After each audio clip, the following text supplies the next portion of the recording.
அதிமுகவிலும் சரி திமுகவிலும் சரி செந்தில் பாலாஜி கைது செய்யப்பட்டால் அது எங்கெங்கெல்லாம் போகுங்க. இன்னும் 3 அல்லது 4 நாட்களில் செந்தில் பாலாஜி கைது செய்யப்படுவார் என்பதுதான் யதார்த்தம். டெல்லியில் அந்த செய்தி தான் எனக்கு கிடைக்கிறது. கருணாநிதியினுடைய மகன் மு.க. ஸ்டாலின், கருணாநிதியுடைய பேரன் மிஸ்டர் கிரேட் உதயநிதி ஸ்டாலின் இருவருமே கைதாகக்கூடிய அளவிற்கு இந்த கேஸ் போகும். சபாநாயகருக்கு எதிராக தீர்மானம் கொண்டு வருகிறோம், நம்பிக்கையில்லா தீர்மானம் என்று சொல்லி அதன் மீது விஜயை கவுத்து விடலாம், சபாநாயகர் தோத்து போயிட்டாரா விஜய் ராஜினாமா பண்ண வேண்டும் என்று இந்த மாதிரி ஒரு பூதாகார ஒரு அரசியல் சூழ்நிலையை உருவாக்க வேண்டும் என்று தான் உதயநிதி நினைத்தார், செந்தில் பாலாஜி நினைத்தார். மொத்தம் மு.க. ஸ்டாலினுடைய ஒரு முக்கிய எய்ம் கருத்து என்ன என்று கேட்டால் உதயநிதி ஸ்டாலினை முதலமைச்சராக உட்கார வைக்க வேண்டும். அதுக்கு தானே சுத்தி அதுன்னு வந்து ரீஸ்ட்ரக்சர் பண்ணா கூட நீங்க என்ன செல்லாத காட்சி எவ்வளவு நாள் நீங்க ராகுல் காந்தி மாதிரி ப்ரொஜெக்ட் பண்ண முடியும்? பிஜேபி சப்போர்ட்டோட இங்க 2 பேரும் இதை பண்றதுக்கான முயற்சிகள்ல ஈடுபட்டு இருக்காங்க. அப்படி எதுக்காக இந்த ஆதரவு சீட்டு நிர்மாணம் பிஜேபி சேர்க்கணும்? தமிழ்நாட்டில் பிஜேபி எங்கெங்க இருக்குதுங்க? ஒரு எம்எல்ஏ தானுங்க இருக்காங்க டோட்டல் 234. அந்த ஒரு எம்எல்ஏ நீங்க ஒன்றும் பண்ண முடியாது. வழிநடப்பு செய்தாலும் சரி, உள்ள உட்கார்ந்தாலும் சரி. ஆக மொத்தம் பாஜகவை கண்டு பயப்படுகிறாரா தமிழக வெற்றி கழகத்தினர்? இல்லை. உதயநிதிக்கு என்னன்னா மனசுல உதயநிதியும் ஸ்டாலினும் தங்களுடைய பரம்பரை சொத்து முதலமைச்சருடைய இருக்கை, அங்க விஜய் உட்கார்ந்து இருக்கிற இடம் எங்க தாத்தா உட்கார்ந்தாரு, எங்க அப்பா உட்கார்ந்தாரு, நான் உட்காரணும்னு நினைச்சா நடக்கல. நான் சொல்லுகிறேன், கருணாநிதியினுடைய குடும்பம் இனி முதலமைச்சர் நாற்காலியில் உட்காராதுன்னு சொல்லினார்.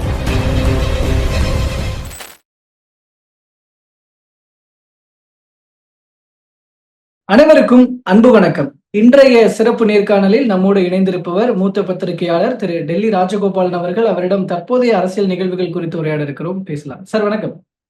நமஸ்காரம். வணக்கம் சார். இப்போ நல்லா இருக்கீங்க சார்? நல்லா இருக்கேன். ஐ ஹோப் நீங்களும் நல்லா இருக்கீங்க அப்படின்றது.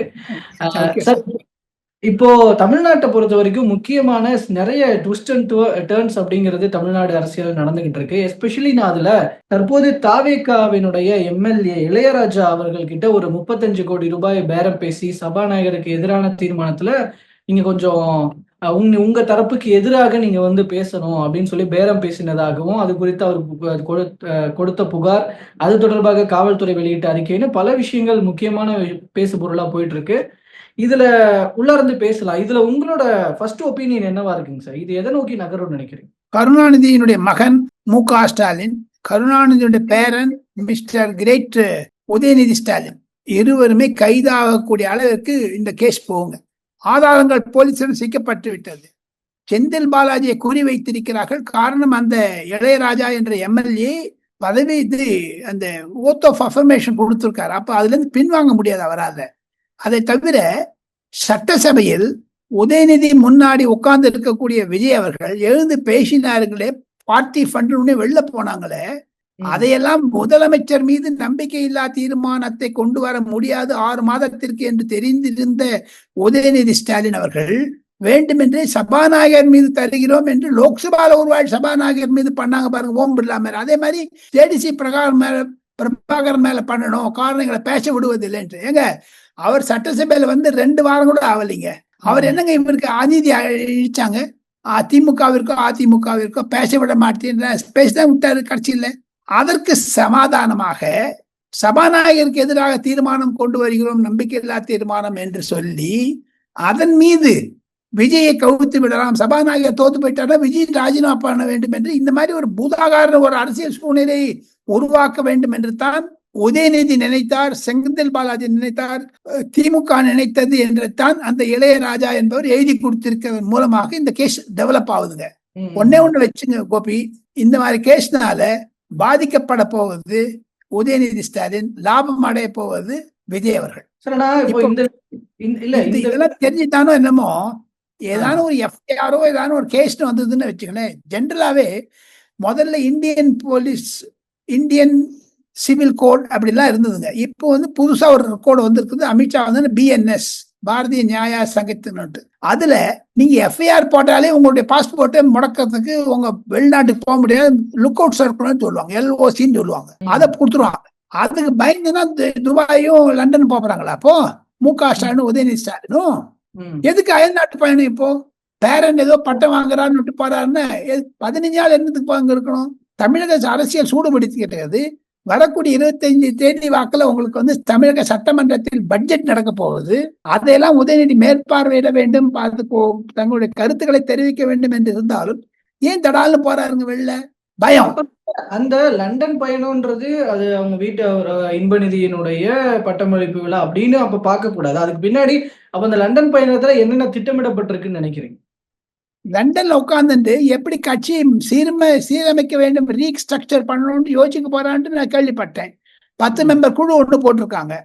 அதுல என்னென்ன சொல்லணும், ஏது சொல்லணும் அப்படின்னா பாக்குறாங்க. ஆக மொத்தம் மு.க. ஸ்டாலினுடைய ஒரு முக்கிய எய்ம், கருத்து என்ன என்று கேட்டால், உதயநிதி ஸ்டாலினை முதலமைச்சராக உட்கார வைக்க வேண்டும். அதுக்கு தானே சுத்தி அது வந்து ரீஸ்ட்ரக்சர் பண்ணா கூட நீங்க என்ன செல்லாத காட்சி எவ்வளவு நாள் நீங்க ராகுல் காந்தி மாதிரி ப்ரொஜெக்ட் பண்ண முடியும்? அவ ஏவுகணை போகுது, டொப்புனுக்கு சமுத்திரத்தை ஊந்துதுங்களே. ராகுல் காந்தி அயல்நாடு போற மாதிரி இவங்களும் போக ஆரம்பிச்சுட்டாங்களே. அப்ப ராகுல் காந்திக்கு இவருக்கு என்ன வித்தியாசம்? ஓகே, இதுல செந்தில் பாலாஜியை வச்சு இந்த ப்ராசஸ பண்றாங்க அப்படின்ற பொழுது உள்ளுக்குள்ள என்னென்ன திட்டமிட்டு இருக்கிறாங்க? ஏன்னா இப்போ இளையராஜா அவர்கள் கிட்ட பேசியிருக்கிறாங்க அப்படின்னா இளையராஜாவோடு நிற்க போகிறதுன்றது கிடையாது. அப்போ இன்னும் இதை எந்த அளவுக்கு திட்டமிட்டு இருந்தாங்கன்றதை பத்தின தகவல் உங்ககிட்ட இருக்கா? 15 எம்எல்ஏக்கள் தாவேக்காவிலிருந்து பிரிய வேண்டும் என்ற ஒரு எண்ணம் இருப்பதாக போலீஸினுடைய ரெக்கார்ட்லேயே சொல்லியிருக்காங்க. எஃப்ஐஆர்லேயும் வரப்போகுது. அதனால்தான் அந்த 5 பேருக்கு போலீஸ் கஸ்டடி கொடுக்கல, ஜுடிஷியல் கஸ்டடி கொடுத்து ஏதோ வச்சிருக்காங்க. அந்த சட்ட நூலுக்கு தான் போக வேண்டாம். இதுல இருந்து வரக்கூடிய நெட் ரிசல்ட் என்னன்னு கேட்டீங்கன்னா, தமிழகத்தில் திராவிட முன்னேற்ற கழகமும் அதிமுகவும் சேர்ந்து கொண்டு மே 4ஆம் தேதி 5ஆம் தேதி செய்த சூழ்நிலையை மீண்டும் உருவாகுவதற்கு சபாநாயகர் மூலமாக செய்த சதி திட்டம் என்பதுதான் நடக்குதுங்க. ஆக மொத்தம் எடப்பாடி பழனிசாமியுடைய மகன் உதயநிதியும் சேர்ந்து கொண்டு இதை பிரச்சாரம் செய்கிறார்கள். இதை மறைமுகமாக செய்ய ஆரம்பித்து விட்டார்கள். அதனால்தானே சிடி நிர்மல்குமாரும் ஆதவர்ஜுனா சொல்றாங்க திமுக அதிமுக இணைக்க போகுதுன்னுட்டு. அதுதானே இணைய போகுதுன்னா அது 2 சன்ஸ் நடுவில் தானே இருக்கு கோபி. இது வந்து இல்ல சார், திமுக அதிமுக இணைப்புன்றத சிடிஆர் சொல்லும் போது சரி, இன்னைக்கு ஆதவர்ஜுனா அதை சொல்லும் போது சரி, அதுல அவங்க கூட பிஜேபியும் சேர்த்து வச்சு சொல்றாங்க. பிஜேபி சப்போர்ட்டோட இங்க 2 பேரும் இதை பண்றதுக்கான முயற்சிகள்ல ஈடுபட்டு இருக்காங்க. அப்படின்னு பிஜேபின்னு சொல்லிதான் இப்போ கருணாநிதியுடைய மகன் மு.க. ஸ்டாலின் பிஜேபி சொல்லி அழுதாரு. அவர் அழுதுட்டே இருக்காரு. இப்போ எதுக்காக இந்த ஆதவர்ஜுனாவும் சிடி நிர்மலும் பிஜேபி சேர்க்கணும்? தமிழ்நாட்டில் பிஜேபி எங்கெங்க இருக்குதுங்க? ஒரு எம்எல்ஏ தானுங்க இருக்காங்க டோட்டல் 234ல. அந்த ஒரு எம்எல்ஏ நீங்க ஒன்றும் பண்ண முடியாது. வழிநடப்பு செய்தாலும் சரி, உள்ள உட்கார்ந்தாலும் சரி. ஆக மொத்தம் பாஜகவை கண்டு பயப்படுகிறாரா தமிழக வெற்றி கழகத்தினர்? இல்லை. சதி முழுக்க செய்வதெல்லாம் உதயநிதி. அதனாலதான் அது உதயநிதி மேல பயப்படுத்த பாஜக மேல திருப்பி விடுறாங்க. இந்த பாஜக சொல்வதன் காரணம், நேற்று திருமாவளவனும் ப. சிதம்பரம் சேர்ந்து கொண்டு தங்களுடைய இணக்கம் ராகுல் காந்திக்கு சொல்லுகிறார். தாங்கள் ராகுல் காந்திக்கு இணக்கமாக இல்லை, மோடிக்கு இணக்கமாக இருக்கிறார் என்ற கருத்து பரவத்தினால விஜய் சொல்லி ஒருவேளை இந்த மாதிரியான ஒரு புது ஸ்ட்ராட்டஜி ஆரம்பிச்சிருப்பாங்க. சிடி நிர்மல்குமார் பாஜகவை சேர்த்துக்கணும்னுட்டு. காரணம் என்னன்னு கேட்டால் திமுக கட்சி விரோதி, எதிரி, அரசியல் எதிரி, பாஜக கொள்கை எதிரி. அவங்க 2 பேருக்குமே நடுவில் ஒண்ணுமே இல்லைங்களே. இவங்க காங்கிரஸ் விட்டு வெளில வந்ததுக்கு அதை பேச ஆரம்பிச்சாங்களே. உங்களுக்கு ஞாபகம் இருக்குமா? காங்கிரஸே வெளில வந்தது திமுக விட்டு. அப்பவே பாஜகன்னாங்க. தமிழ்நாட்டுல பாஜக தோக்கடிச்சிட்டாங்களே. கால் ஊன முடியாதுன்னு சொன்னா ஊனவே இல்லையே. இப்போ என்னத்துக்கு பயப்படுறது பாஜக பத்தி? ஒன்னே ஒண்ணுங்க, பாஜக பத்தி கவலைக்கு அவங்க உதயநிதி மேல்தான் பயம். உதயநிதிக்கு என்னன்னா மனசுல உதயநிதியும் ஸ்டாலினும் தங்களுடைய பரம்பரை சொத்து முதலமைச்சருடைய இருக்கை. அங்க விஜய் உட்கார்ந்து இருக்கிற இடம் எங்க தாத்தா உட்கார்ந்தாரு, எங்க அப்பா உட்கார்ந்தாரு, நான் உட்காரணும்னு நினைச்சா நடக்கல. அதுக்காக தான் ஆதவர்ஜுனா நேற்று பொதுக்கூட்டத்தில் பேசும் பொழுது நான் சொல்லுகிறேன், கருணாநிதியினுடைய குடும்பம் இனி முதலமைச்சர் நாற்காலியில் உட்காராதுன்னு சொல்லினாரு. அதுதான் அது மீம்ஸா போகுது, நிறைய ஷார்ட்ஸா நிறைய போகுது, கோடிக்கணக்கில் போயிடுச்சு அது யூடியூப்ல. தமிழகத்தினுடைய பிரச்சாரங்கள் வட இந்தியாவிலும் சரி யூடியூபிலும் சரி மிக பிரபலமாகி வருகிறது. காரணம் இது மாதிரி இப்படி பண்றதெல்லாம் பார்த்து எல்லாரும் ஆக்ஷனை பாக்குறாங்க. இப்போ அது வந்து டெலிகிராம் ஓரியன்டாவும் ஷார்ட்ஸ் ஓரியன்டாவும் தமிழ்நாடு பாலிசி நகர்கிறதே தவிர கொள்கை ரீதியாக இல்லை என்பதையும் பல அரசியல் வர்ணனையாளர்கள் பேச ஆரம்பித்து விட்டனர் டெல்லியில்.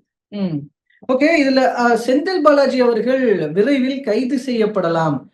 எஸ்பெஷலி வந்து கரூருக்கு விஜய் அவர்கள் வருகிறார். கரூருக்கு விஜய் அவர்கள் வருவதற்கு முன்பாக செந்தில் பாலாஜியை கைது செய்ய காய் நகர்த்துகிறதா தாவேகா அரசுன்னு ஒரு இப்ப இந்த இன்சிடென்ட்ல ஒரு கோணத்தை கிளப்புறாங்க.